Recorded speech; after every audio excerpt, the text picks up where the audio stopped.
Hello students, welcome to Chemistry Gyan channel. Today's topic is from chapter Chemical Reactions and Equations, and the topic is oxidation and reduction. Okay.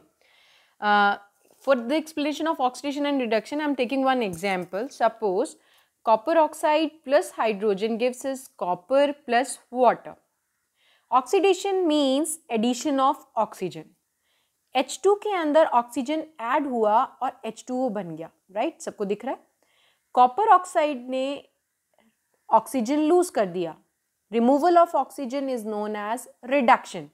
तो हमें समझ में आता है कि hydrogen का यहाँ ऑक्सीडेशन हो रहा है. कॉपर ऑक्साइड कॉपर में रिड्यूस हो रहा है. तो एग्जाम में क्या आएगा कि किसका ऑक्सीडेशन और किसका रिडक्शन हो रहा है? पहला question. The second question is that name the oxidizing and reducing agent. तो आपको क्या करना है, सबसे पहले पता लगाना है H2 का H2O में ऑक्सीडेशन हो रहा है, तो इसके पास वाला कौन हो गया? Oxidising agent.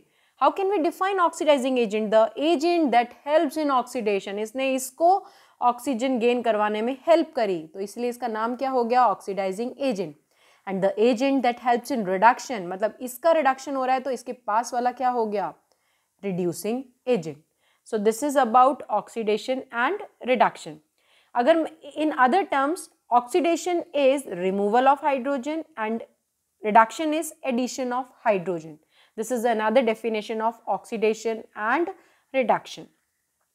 Suppose one example I am taking, MnO2 plus 4HCl gives us MnCl2 plus 2H2O plus Cl2. 4HCl से Cl2 बना, हाइड्रोजन रिमूव हो गया. यहाँ हाइड्रोजन दिखाई दे रहा है, यहाँ नहीं दे रहा, तो इसका ऑक्सीडेशन हो रहा है.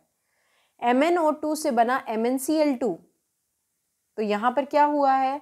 O2 पहले था लेकिन अभी नहीं है, तो इसका क्या हुआ है? रिडक्शन, रिड्यूस हुआ ये, क्योंकि because removal of oxygen is known as reduction and addition of oxygen is known as oxidation.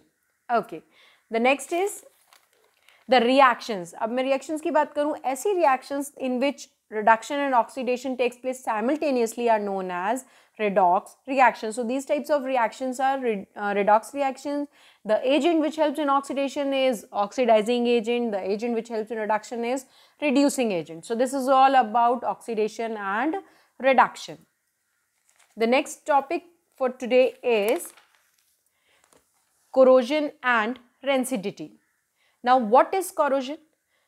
हम देख सकते हैं कि ऑक्सीडेशन का हमें एवरीडे लाइफ में बहुत सारे इफेक्ट्स दिखाई देते हैं in the form of corrosion and rancidity. Basically होता क्या है? ऑक्सीडेशन होता है और उसको हमने अलग अलग टर्म्स में बात करी है, या तो हम उसे कोरोजन कहेंगे या फिर हम उसको रेंसिडिटी कहेंगे, right? Now what is corrosion? Metal layer का डिके होना. किन चीज़ों से डिके होगी? What are the conditions that are required for corrosion? Oxygen, water or any other chemical that is responsible for corrosion. एक अगर मैं सिंपल मेटल की बात करती हूँ तो कोरोजन कहूंगी, लेकिन उसी कोरोजन को अगर मैं आयरन मेटल के केस में बात करती हूँ then it is known as rusting.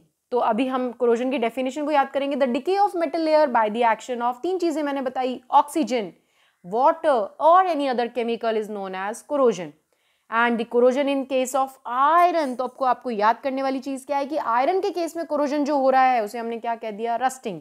Exam में क्वेश्चन आएगा कि that what is the formula of rust, और right down the equation of rusting. तो क्या होता है उसके अंदर? Fe + 3O2 + XH2O. तो आपको रस्ट का फॉर्मूला याद करना है Fe2O3.XH2O. हाइड्रेटेड, हाइड्रेटेड क्यों? क्योंकि पानी के मॉलिक्यूल्स हैं. Hydrated ferric oxide. फेरिक क्यों कहा? क्योंकि आयरन की वैलेंसी यहाँ पर 3 है और oxygen is 2, that is why ferric. अगर आयरन की वैलेंसी यहाँ 2 होती तो ferrous.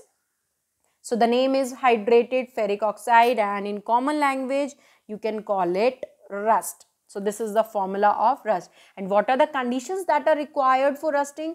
Oxygen, water or any other chemical that is responsible for rusting. How can we prevent corrosion?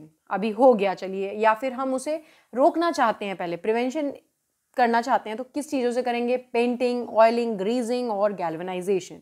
किसी मेटल के साथ जिंक के साथ मिक्स किया जाता है बिकॉज वो कम रिएक्टिव पड़ता है, that is galvanisation. Now what is rancidity?